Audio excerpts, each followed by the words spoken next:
Well, we've made it through week 5 of virtual Delta Middle School. That is assuming we get through today. Today is Friday, April 23rd, and this is ELA 7 Virtual Edition. So, today's tasks include reviewing for our vocabulary lists, 19 through 23. We've got a Scope Magazine discussion board, and then we've got Reading Plus, and everyone's favorite, read a book. All right, so starting out, we've got vocabulary list 23 this week. Hopefully you've completed the concept circles and the vocab story already. If you didn't do those two things, you can go back to the modules for Monday and Tuesday and get those knocked out. That's going to help you, hopefully, if you're spending the time and doing it well. That's going to help you to know and understand the words from list 23. This was our 5th list of the quarter, if you can even believe that. So next week we'll have list 24, which will be our last vocab list of the year. So we'll have that test on May 8th. And so we're going to be focusing in other areas for the remainder of the school year to go along with our reading and writing activities that we're going to be doing as well.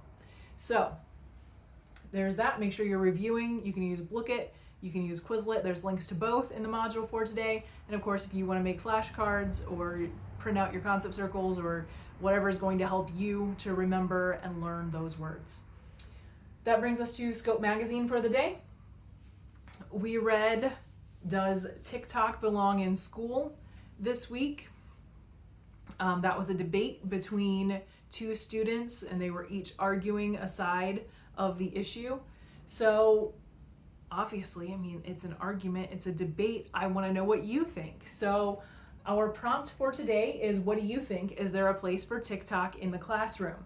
And so you're going to respond to that in the discussion board section. There's a link to it in the module for today that you'll be able to type your response. Once you've typed your response, then you're going to need, at that point, you will be able to see other people's responses.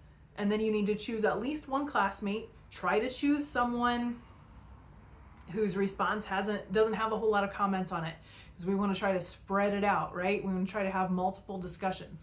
So find somebody's response, and then I want you to put a meaningful response into it, okay? From your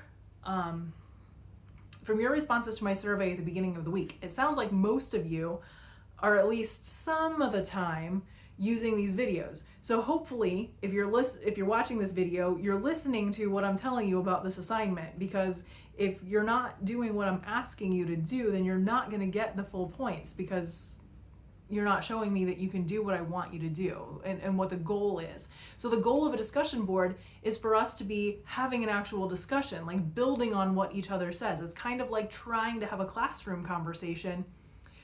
And so the goal isn't to say, hey, you mispronounced that word, right? That's not the point of a discussion. The point of a discussion is to build on what people are saying. So rather than saying, hey, your citation is wrong, or you didn't cite your source, or you didn't use source material, that's not the point of a reply to somebody in a discussion board. The point is to further the conversation. I'll take care of the you didn't cite a source, you didn't use a source, all that kind of stuff. I'll take care of that. That's not your job. Your job is to respond to, in a meaningful way, that response. So that could mean asking an insightful question about that person's perspective. That could mean that you add to, you're like, I totally agree with you, I used this point and then I furthered it by saying blah blah blah blah blah, or I used that point as well, but I thought about it later and here's another point that you and I didn't think about, or something along those lines. You could even respectfully disagree if you wanted to.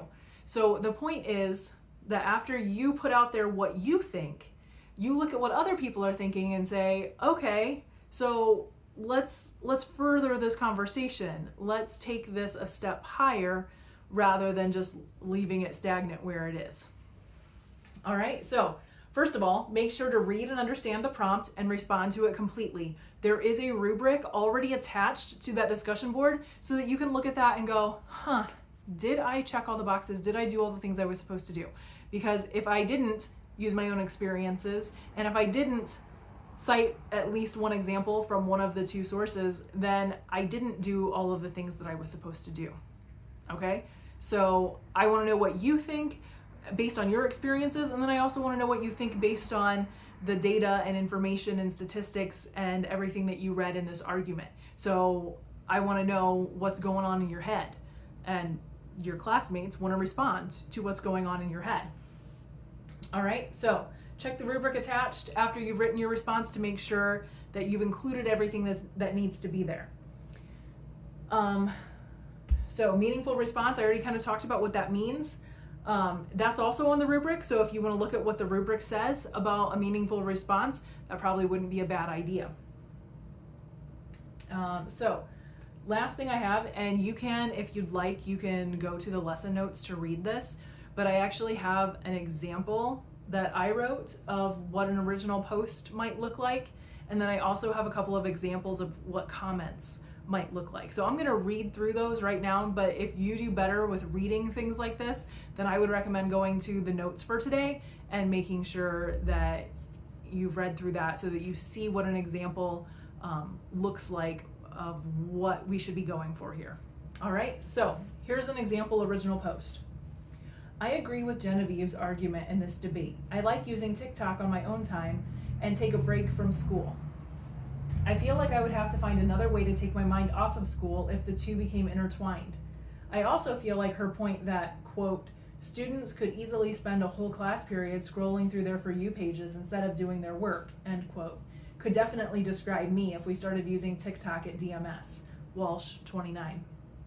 I would prefer to keep work and play separate. So that's my original post, all right?